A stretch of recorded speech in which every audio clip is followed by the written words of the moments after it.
internacional. Está con nosotros el señor Enrique Duarte, quien es presidente de la Unión Industrial Paraguaya, de la UIP.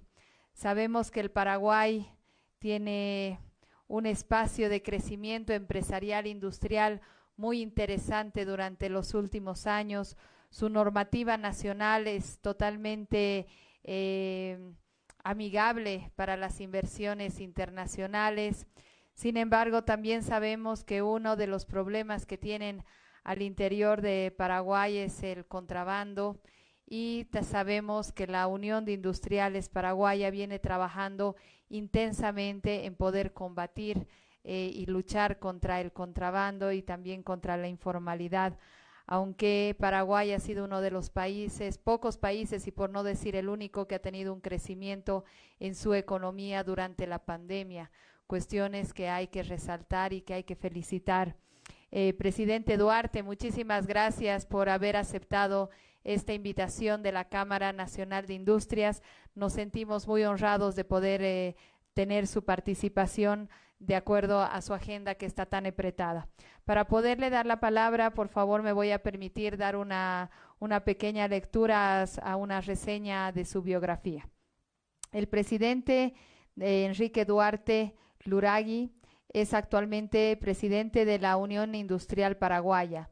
Él es ingeniero en electricidad de la Universidad Federal de Río Grande del Sur. Realizó cursos de sistemas de transmisión y distribución de energía eléctrica, trading de petróleo y sus derivados, máquinas eléctricas, lubricación de motores y análisis de muestras de residuos en aceite retirado de los motores. Fue profesor de la Cátedra de Electrotécnica 2 en la Facultad de Ingeniería de la Universidad de Asunción. Cuenta con una amplia experiencia en la actividad gremial desde 1992, siendo fundador y directivo de la Cámara Paraguaya del Petróleo, que luego él la presidió, así como también otras cámaras más que él generó la creación de las mismas. Actualmente es miembro del consorcio Expo ARP UIP, coordinador de la UIP en el consorcio Expo ARP, que viene desarrollando la Unión de Industriales de Paraguay. Representante por la UIP en la fundación del Parque Tecnológico de Itaipú, y es miembro del Consejo Tripartito del Trabajo por la Unión Industrial Paraguaya. Muchas gracias, presidente Duarte, por estar con nosotros, y el panel es todo suyo. Adelante, por favor. Bueno, muy buenas tardes a todos. Claribel, muchas gracias por la presentación. Señor presidente Ivo Vlasicevic, gracias por la invitación, por hacernos partícipes de este foro de lucha contra el contrabando y la informalidad, un tema que ocupa gran parte de nuestra agenda. Sabemos que este tema es común, ¿verdad? Pero me permito, antes de pasar a unas gráficas, comentarle de que la Unión Industrial Paraguaya es un gremio que se caracteriza por una historia bastante larga en la lucha contra el flagelo del contrabando. Nuestros libros de historia citan desde el año 1850 más o menos la presencia del contrabando de productos del Brasil hacia el Paraguay. Muchos historiadores hablan al respecto, ¿verdad? Al mismo tiempo luchamos, como peleamos por los espacios, por mejores condiciones para industria, de tal forma que las mismas sean más competitivas. En ese mismo marco y sin mayor rodeo, debo reconocer que actualmente mi país está pasando por uno de los momentos más difíciles en lo que hace a lo que yo ya no lo quiero más llamarle contrabando, ya le buscamos que es el comercio ilegal. ¿Y por qué ilegal? Porque el contrabando en sí no es solo la acción del contrabando, sino que todos los delitos conexos que acarrea detrás. Todos sabemos que por qué este es un momento tan difícil, porque las políticas monetarias de nuestros vecinos, sobre todo la Argentina y el Brasil, están generando grandes distorsiones y generan el caldo fértil para que el contrabando pueda fluir con mucha mayor fuerza hacia el país. Para que tengamos una idea, ¿verdad? Un importador formal a la República Argentina por cada dólar recibe en el orden de los 78 pesos.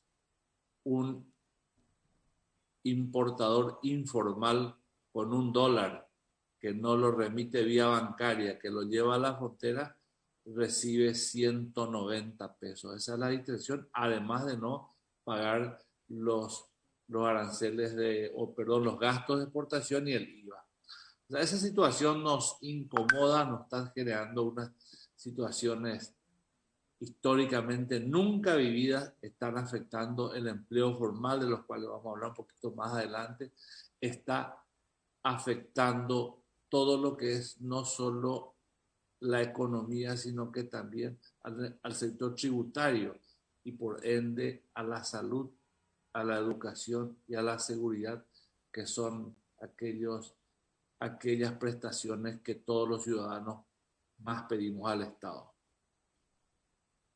A nosotros los empresarios, sobre todo los industriales, el problema nos convoca a ser partícipes aún más activos de la toma de medidas. O sea, a la toma de medidas con relación a las políticas públicas, en el diseño de las mismas, con la finalidad de poder contrarrestar estos efectos que tanto daño nos hacen. Me gustaría, no sé si tengo condición de compartir la pantalla. Sí puedo. Sí, por favor, adelante.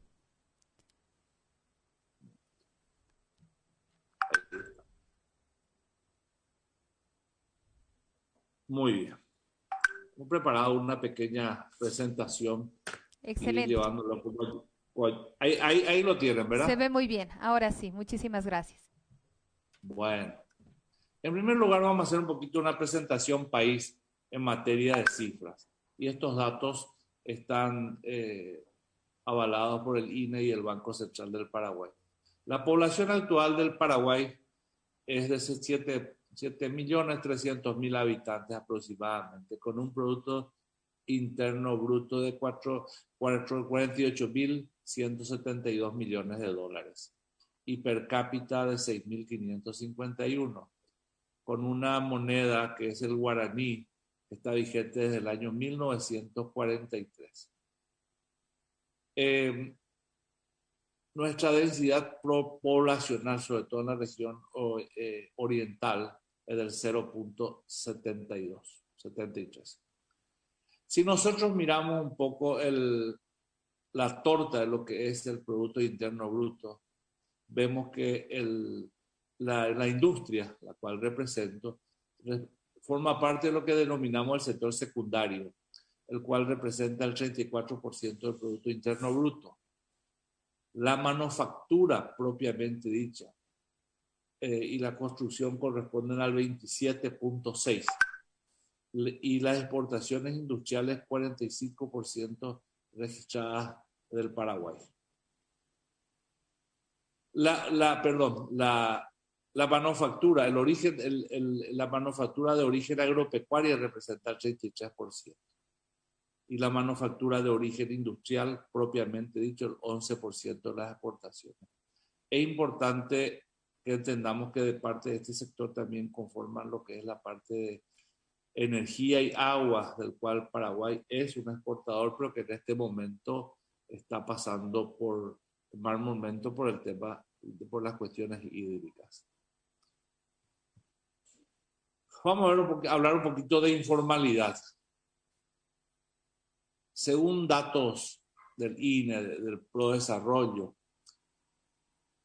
en el Paraguay en el año 2020, al cierre del año 2020, el 65% de la población laboral ocupada era informal. Es decir, que más de 1.700.000 personas de 2.700.000 trabajadores ocupados en el país, solamente 1.700.000 eran formales, o sea, la informalidad es muy alta. Se ven principalmente afectadas las personas con menor nivel educativo, con menores salarios, trabajando en empresas de menor tamaño. Como en todos los países, todos sabemos que las MIPYMES forman parte de las pirámides de la industria, así como también del comercio. Estudios recientes, y voy a citar acá a estudios de la CEPAL, del Banco Interamericano de Desarrollo, del Banco Mundial, estiman de que el promedio de la informalidad en Latinoamérica sería del orden del 35%. En el caso de Paraguay, donde tiene uno de los mayores índices, nosotros lo tomamos en función de otras fuentes, en el orden del 40% del Producto Interno Bruto. Esto en términos monetarios significa 16.500 millones de dólares al año. O sea, la contribución de la economía subterránea es importante en lo que es la economía paraguaya. En el año 2019, el 19.7% de la población estaba asegurada en el Instituto de Previsión Social. ¿Qué es el Instituto de Previsión Social? Es el seguro social, el aporte al seguro social y jubilatorio del sector trabajador formal. El 8.3% de la población contaba con otro tipo de seguros. Seguros privados o directamente no cotizaban en el sistema de previsión social. Esto significa que el 72% de la población paraguaya no contaba con ningún tipo de seguro. Recordemos que el 19.7% solamente estaba asegurada dentro de lo que es el seguro social. La tasa de bancarización en el país es del 39%. El resto de la población no cuenta con posibilidad de acceso al crédito y a beneficio del sistema financiero. Esta situación nosotros la vivimos con mucha crueldad, sobre todo en el año 2020, durante el periodo más incierto de la pandemia, cuando se tuvieron que implementar subsidios para todos aquellos que se encontraban fuera del sistema bancario formal, con las consecuencias que habremos de tener en el futuro. La pandemia, sin ninguna duda, agudizó el problema de la informalidad y del empleo. En tiempos de pandemia, la informalidad se vio reflejada en unos planes de subsidio que se llamaron PITIVO, lo cual llegó a 1.300.000 beneficiarios con aportes directos en efectivo. El PITIVO, que llegó a más de 400.000 beneficiarios, y el Yangareco a 136.000. Y además hubo un subsidio a los trabajadores de zonas fronterizas. Ustedes saben que tenemos mucho comercio, sobre todo en la frontera con Brasil, lo cual alcanzó a 43.000 personas. De acuerdo a la Organización Internacional del Trabajo, durante el año 2020, la mayoría de los trabajos creados en Paraguay corresponden al sector informal. Y si nosotros miramos la informalidad laboral, veremos que con Bolivia estamos en los niveles más altos porcentuales de Latinoamérica. Así nos ubicamos, de esta manera nos ubicamos como uno de los países con mayor tasa de informalidad en el región. Y este dato que cito son datos de la Organización Internacional del Trabajo. El tema de la crisis, o sea, la pandemia, sin embargo, tuvo sus efectos sobre el sector laboral formal. Desde mediados del año 2020, la recuperación del empleo total fue acarreada por los empleos informales. El 91% de la contribución provino de la informalidad, mientras que solo el 9% del empleo formal. Aún así, hemos observado una recuperación del empleo formal, con un aumento notorio de trabajadores inscritos en el sistema. Acá en este gráfico tenemos datos desde enero de 2020, pero si nosotros vamos al año 2018, ¿y por qué al 2018? Porque el 2019 fue un año con muchos problemas para la economía paraguaya, sobre todo por la dependencia de los commodities que tuvieron un precio muy bajo y por las situaciones climáticas que afectaron fuertemente a la economía. Pero si nos remitimos a fines del 2018, los cotizantes al IPS estaban en el orden de los 700.000 aportantes. Y ya en enero de 2020 comenzó a caer, que fue cayendo durante el 2019, creciendo en los primeros 13 del año 2020. Fue como un efecto rebote. La economía tuvo un resurgir a inicio de los 3 primeros meses del año 2020, pero ahí nos viene la realidad de la pandemia con todo lo que vemos acá en el gráfico. Pero ya a agosto del año 2021, al mes, hace un poco más de 30 días, sin embargo, ya hemos sobrepasado los niveles prepandémicos, pero todavía estamos por debajo de lo que sería la economía, el trabajo en la economía formal. La evolución del contrabando. Estos son algunos datos. Ustedes saben que la evolución del contrabando, los números del contrabando son muy difíciles de medir, pero hubo un trabajo que fue realizado por un periódico local que hemos podido acceder a la base, al estudio, al análisis del mismo, y que habla de, en primer lugar, las incautaciones en zonas primarias del 2018, 2019 y 2020. Y, a ver, en el 2018 fueron 4.600 millones de guaraníes, poco menos de $1 millón. En el año 2019, 10.272, algo del nivel del $1.400.000. Y en el año 2020, 6.933 millones, que está también un poco más de $1 millón. O sea, cifras insignificantes. Ahora, si nosotros miramos en zona secundaria, vemos ahí en el gráfico los volúmenes de 2018, 2019 y 2020. Si bien vemos un crecimiento, el crecimiento fue irrisorio. Imagínense en litros, por ejemplo, el volumen incautado de productos líquidos, y acá entran comestibles y también entran derivados del petróleo. Son 70 metros cúbicos, es insignificante. Pero sí hay un dato importante.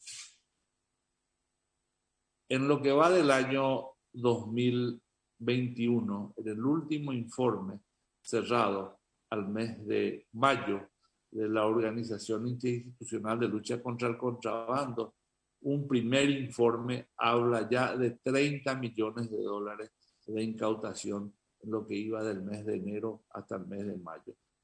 Es para que entendamos la magnitud de este fenómeno sobre la economía. Si nosotros hablamos de magnitud, tenemos que hablar de las consecuencias, y sobre todo voy a hablar de la industria.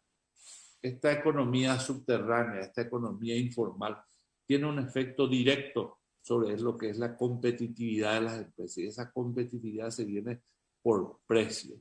La industria, y les voy a dar un ejemplo, la industria azucarera paraguaya, que no tiene capacidad de producción para toda la demanda nacional.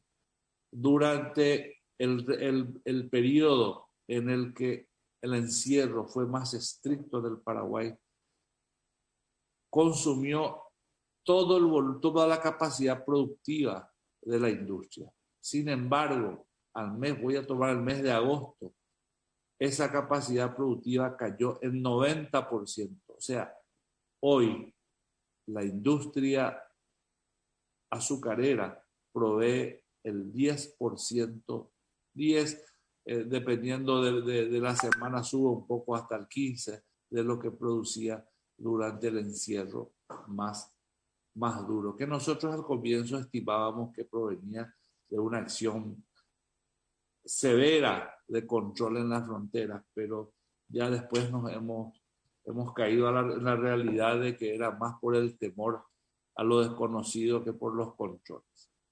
Sin ninguna duda, este comercio ilegal genera la no recaudación tributaria, y al no generar la recaudación tributaria afecta a las prestaciones de salud, educación, seguridad ciudadana y sobre todo la inversión, con la consecuente generación de menor cantidad de puestos de trabajo.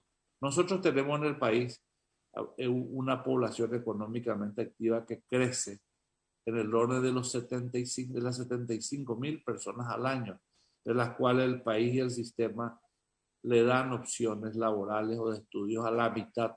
Para la otra mitad tenemos que seguir generando inversión y generando empleos. ¿Qué hacemos desde la UIP? La UIP tenemos toda una división, una gerencia que trabaja exclusivamente en inteligencia sobre el tema del contrabando. ¿Para qué? Para que podamos realizar denuncias públicas. Integramos espacios de incidencia, buscamos influir en lo que es la generación de políticas públicas con relación al contrabando. Y formulamos propuestas para la generación de leyes. A partir de esta semana, el Poder Ejecutivo ha pedido, y vamos en forma de observadores, pero con opinión, a participar de las unidades de lucha contra el contrabando, o sea, de la coordinación de la lucha contra el contrabando. Si nosotros hacemos un análisis, ¿qué sugerimos? ¿Qué creemos que hay que hacer? Vamos primero a lo académico, ¿verdad? Claro, sugerir acciones decididas en el combate al mismo. Sanciones ejemplares para aquellos que están en el comercio ilegal. Estrategias regionales, o sea, no trabajar solo, trabajar con los países, con Argentina, con el Brasil, con Bolivia, sobre todo con aquellos con quienes tenemos fronteras secas, para ver si podemos generar una lucha conjunta.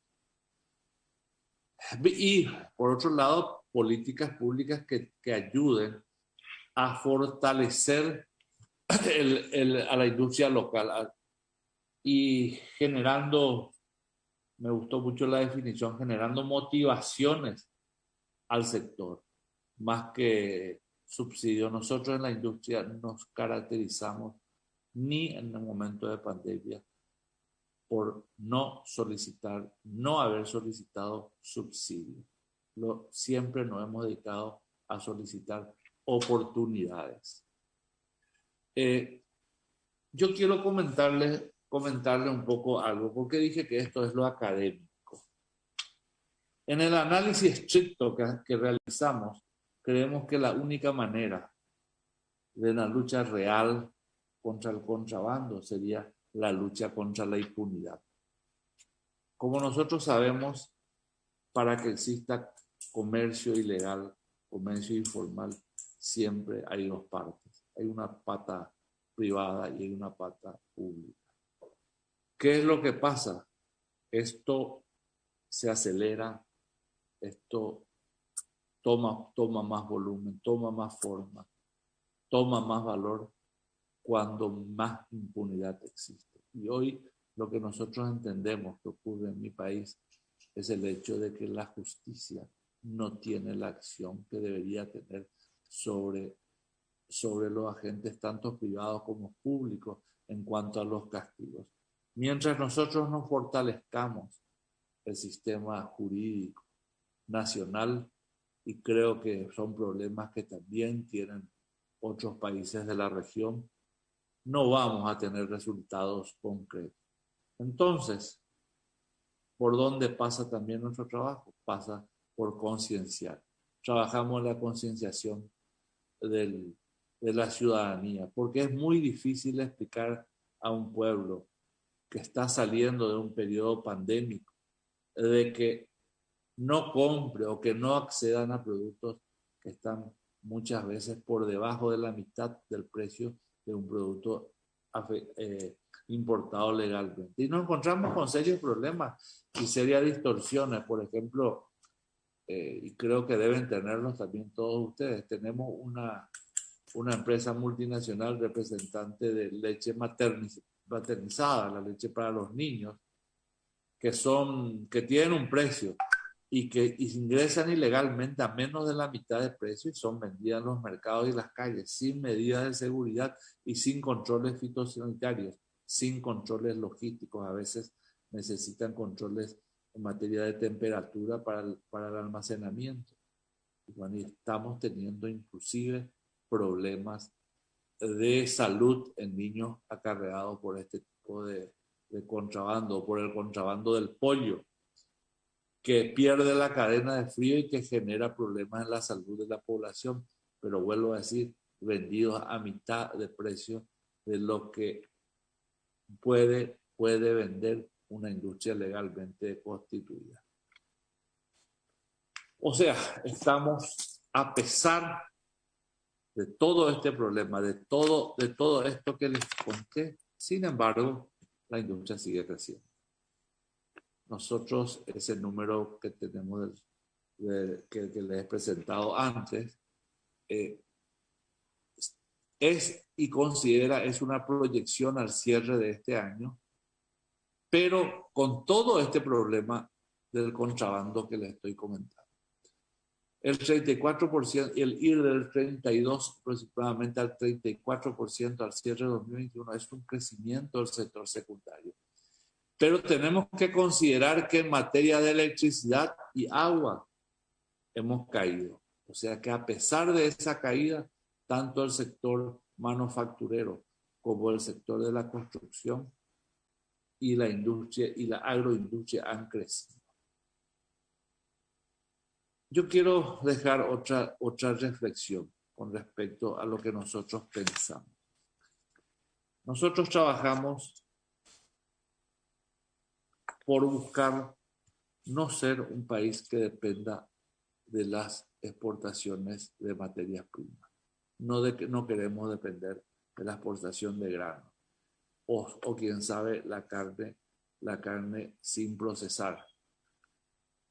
Nosotros estamos viendo lo que está ocurriendo en el mundo con la invasión de la capacidad económica de Oriente sobre países en subdesarrollados o en vías de desarrollo como el nuestro, en donde vienen no a buscar inversión, no a desarrollar economías, sino que a comprar materias primas y a tomar posiciones para poder abastecer otra gran industria allá del otro lado del globo. En este momento estamos luchando contra eso y luchando contra el contrabando. ¿Todo para qué? Para poder generar empleo y a través del empleo generar desarrollo económico con equidad social. Finalmente, quiero resaltar que nuestros países tienen problemas comunes y en ese contexto la informalidad es una de las más grandes amenazas a la recuperación económica, al empleo digno y al desarrollo integral de nuestros pueblos. Por tanto, para atacar problemas comunes necesitamos estrategias regionales.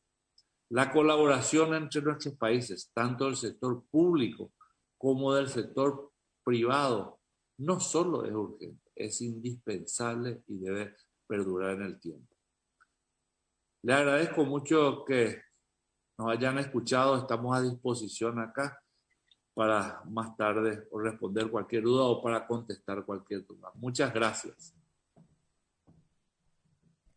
Muchísimas gracias. Queremos agradecer la brillante presentación que ha realizado el presidente Enrique Duarte, el expresidente de la Unión de Industriales del Paraguay. Muchísimas gracias. Rescatamos esas palabras de que tenemos problemas en común, por lo tanto debemos trabajar